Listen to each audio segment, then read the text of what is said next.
Something that we never done before. We brought our kids back early for break because of the change in schedule and the UW preview that's coming up.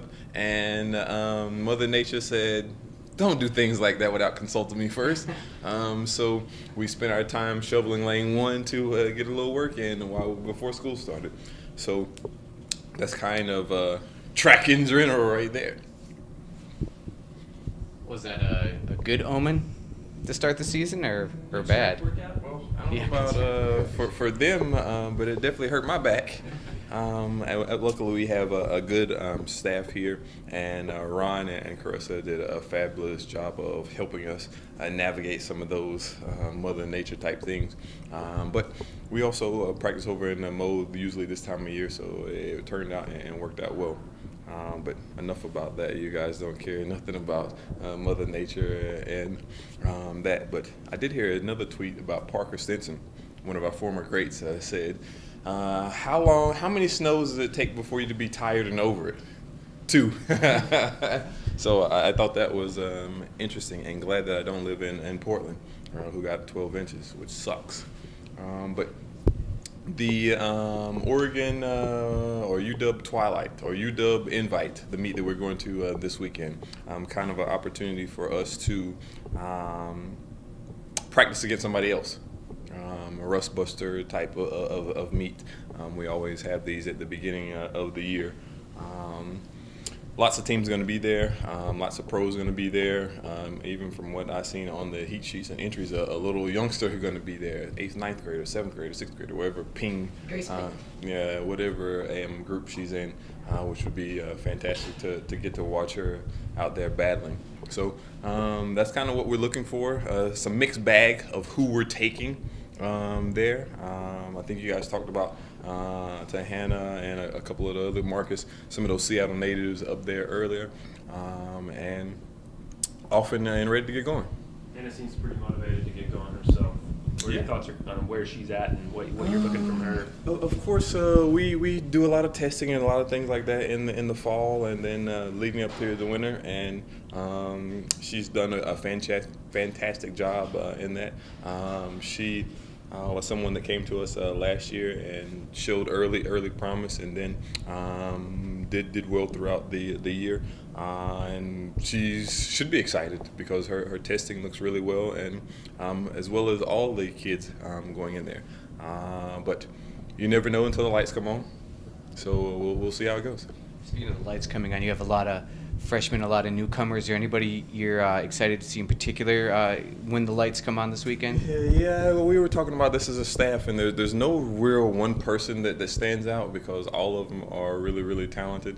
But you said the key word there, them being freshmen. Of course, we try to help educate them that this is still track and field, it's still 60 meters or 200 meters or whatever the distance is that they're competing in, and try not to make it bigger than what it is.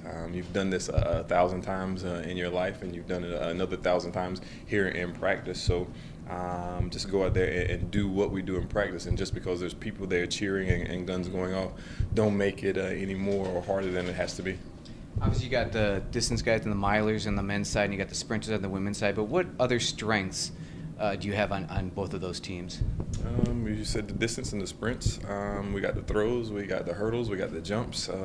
What other disciplines are there in the track and field? So I think we're pretty balanced, as we've always been in those events. We're going to score in a multitude of event areas and places, and that's how we'll attack this upcoming year.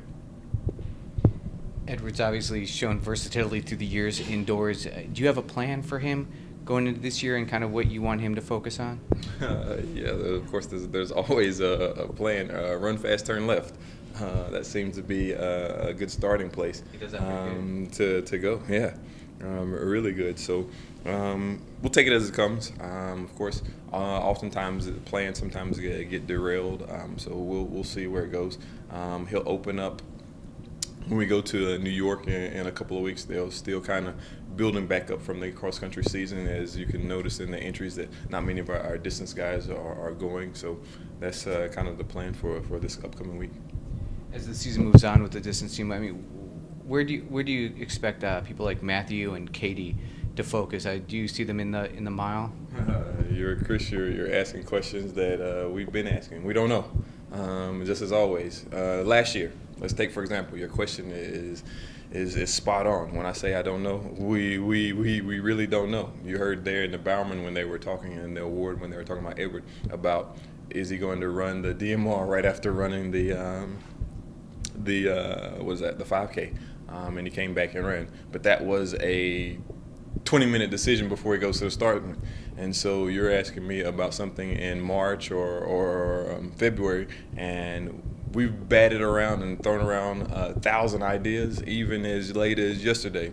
Coach Powers and I were sitting down and talking about how do we place these individuals.